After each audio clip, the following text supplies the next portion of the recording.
Good morning, MHS class of 2019.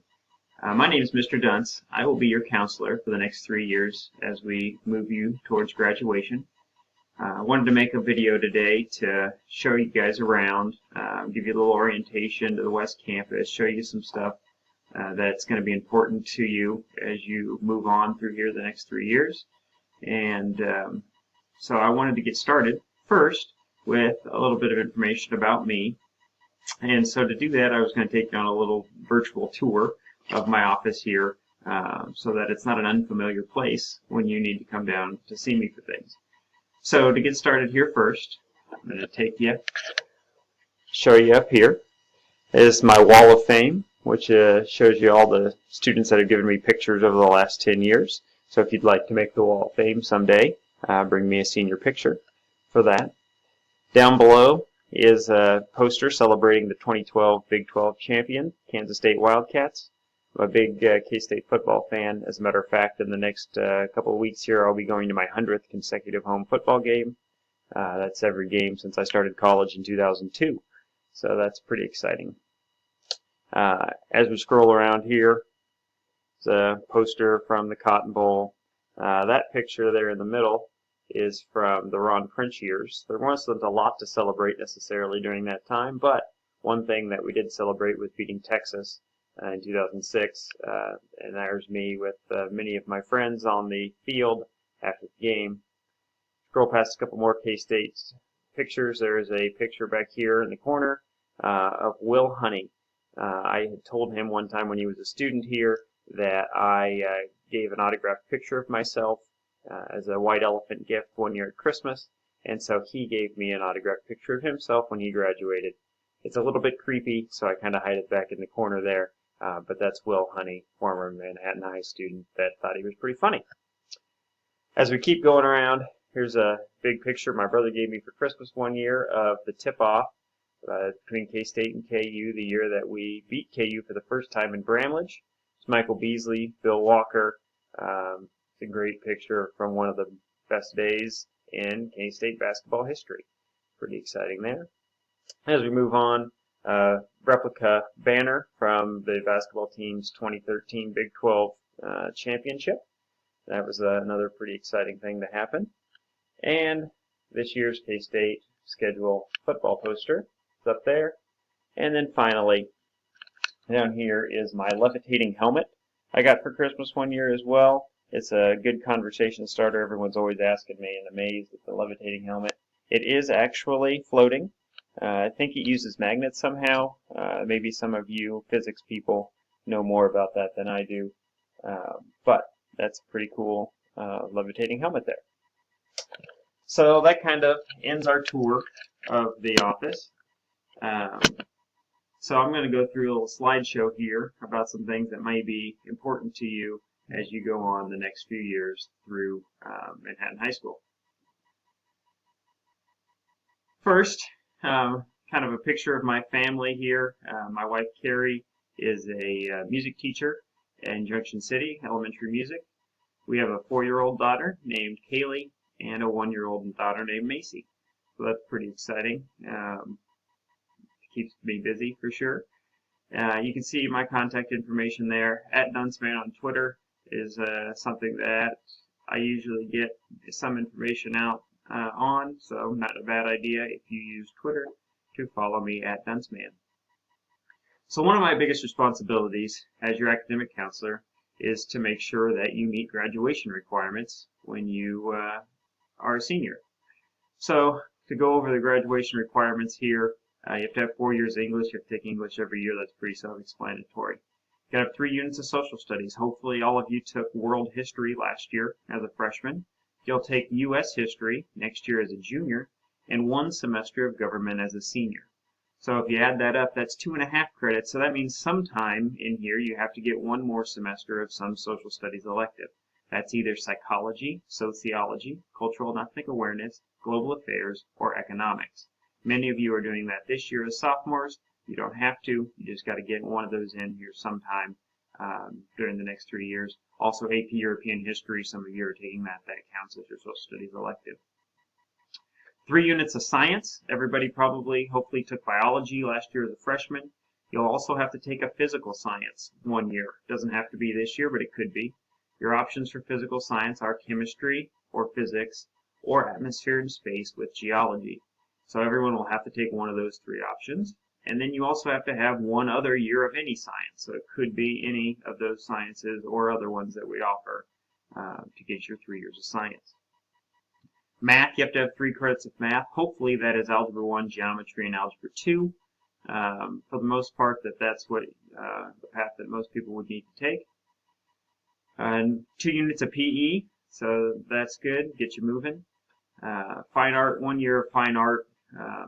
There's a few things: drawing and painting, ceramics, photography, sculpture, but also choir, band, forensics. Those things count as art credits. And then it says 8 electives. I like to not necessarily think of it as 8 electives, but it's just you have to get to 24 total credits. So you got to do those things that we mentioned up there already: English, math, science, social studies, PE, and art. And then also anything you do beyond those minimum requirements go on and count towards your total of 24 credits that you need. So you just got to get to 24 plus do those other things to graduate from here. Many of you, though, want to do more than just graduate from here. Many of you want to go to a 4-year college in Kansas. And if you want to do that, you have to meet the qualified admissions curriculum. That is pretty much the same requirements as it takes to graduate from here, except you may need 4 units of math. Depending on what your score on the ACT math section is, you have to get a 22 or higher on the math section of the ACT. Otherwise, you need 4 years of math. So if you have under a 22 on the math section, plan on taking 4 years of math. Many of you won't know what your ACT score is until the end of your junior year or the beginning of your senior year. So everyone should probably plan on taking 4 years of math. Then if you do get a 22 on the math section of the ACT, you don't necessarily have to take math your senior year, although it would be recommended so that, because you'll probably have to take math in college, you don't really want to skip a year because you'll forget a lot of stuff. So 4 units of math, if you're college bound, is probably a really good idea.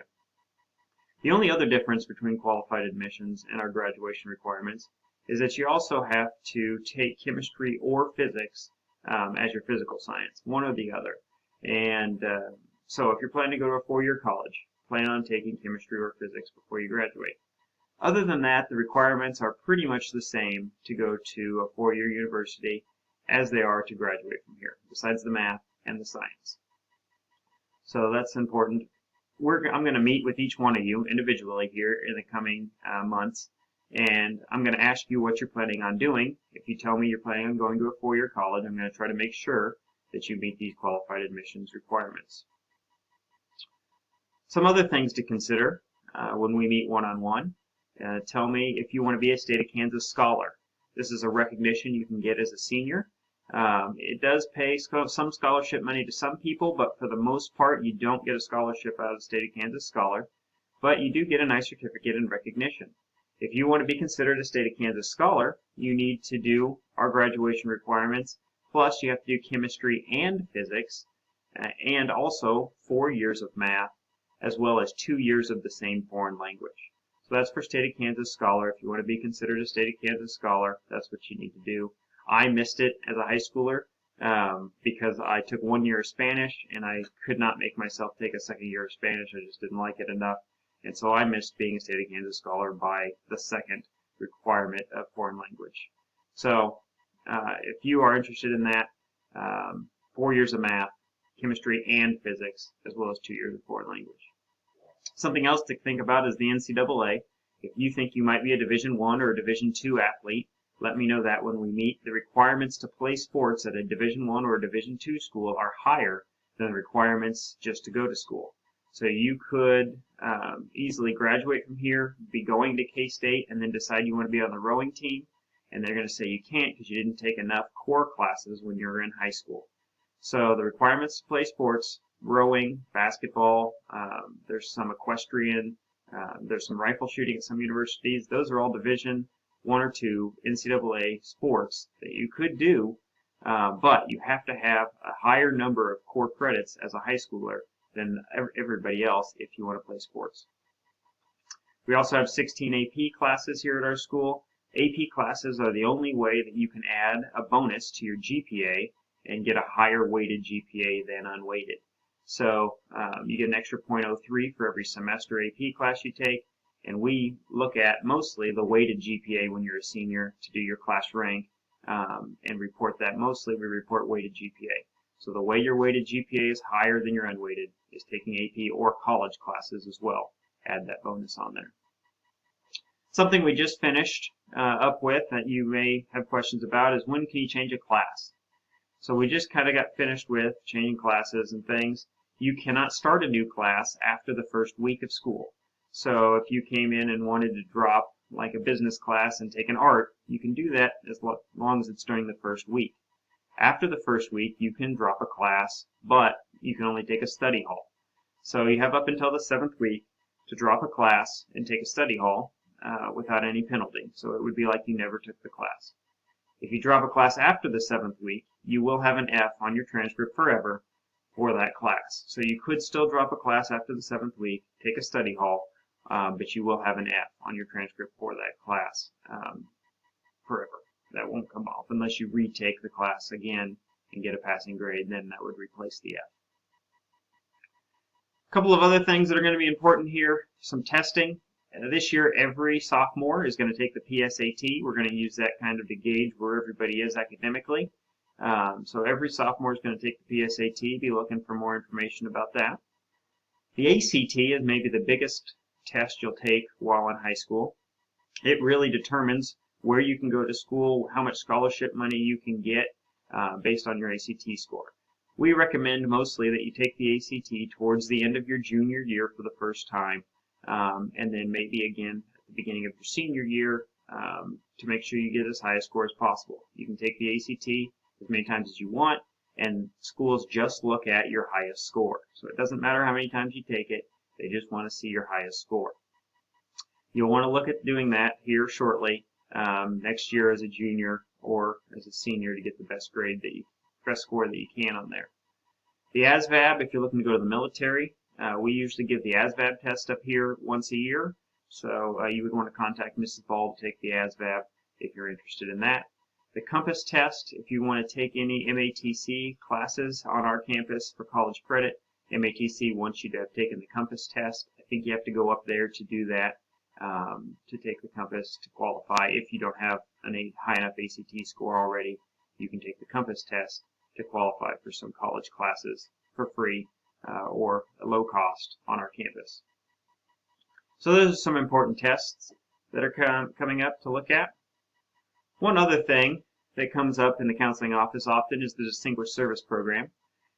It's not required that you do community service for graduation, but if you want an extra cord to wear with your graduation robe at graduation to look a little more distinguished, you can do 100 community service hours over your 4 years while in high school. I'll show you where to get those forms here shortly on our tour. But at least 25 of those hours have to come from school, 25 of them at least have to come from the community, and then just get 100 total hours.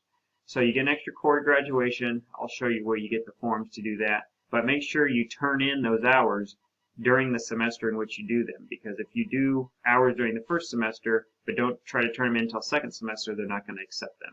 So make sure you turn those forms in as fast as you can to get that stuff done if you want to be in the Distinguished Service Graduate Program. They keep track of those hours down at the East Campus, and so you can find out how many hours you have down there. They usually post a list here in our office every semester.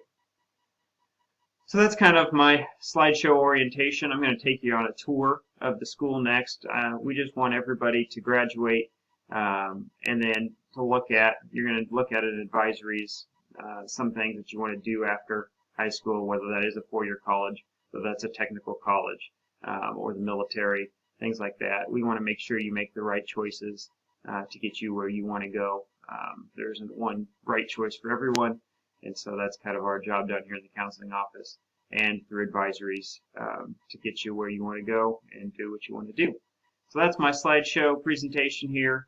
We're going to take you out and show you a tour around the school here.